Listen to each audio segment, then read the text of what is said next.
আমাদের নবী যখনই কষ্ট পেতেন নামাজে দাঁড়িয়ে যেতেন। দেখুন, আবু জাহেলের যুগে মাদক ছিল, এই যুগে আছে কি নাই? আছে না?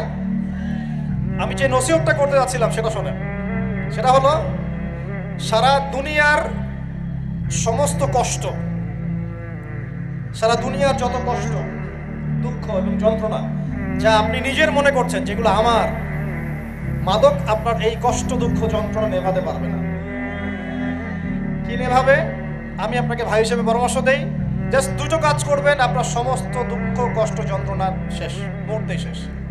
এক নাম্বার, সুন্দর করে ওযু করে মসজিদে গিয়ে আল্লাহকে সিজদা করেন, আপনার সমস্ত কষ্ট চলে যাবে, চলে যাবেই। আমি গ্যারান্টি দিচ্ছি 100% গ্যারান্টি, আপনার সমস্ত কষ্ট চলে যাবেই ইনশাআল্লাহ। আমাদের নবী যখনই কষ্ট পেতেন নামাজে দাঁড়িয়ে যেতেন। তুমি কষ্ট পেলে ব্যঞ্জন ধরাও।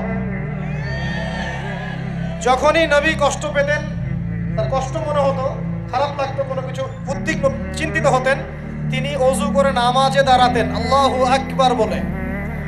আর তুমি গ্যাস লাইটার বের করেই ব্যাস ধরিয়ে টান দেওয়া শুরু।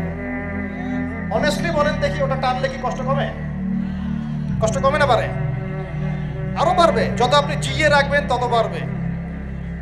একটা মজার কথা বলে আমি আস্তে আস্তে শেষের দিকে যাবো, আলোচনা কিন্তু আর লম্বা হবে না, রমাদান দিয়ে শেষ করবো। শোনেন, এক ব্যক্তি খুব বেশি কাঁদে, ওই ব্যক্তির সামনে গিয়ে একজন একটা কৌতুক বলছে, কৌতুকটা বলছে, সে ব্যক্তি বলছে আমি এই কৌতুক বহুদিন শুনছি, এই কৌতুক শুনে আমি অনেকদিন হাসছি, একই কৌতুক কতবার আমাকে শোনাও।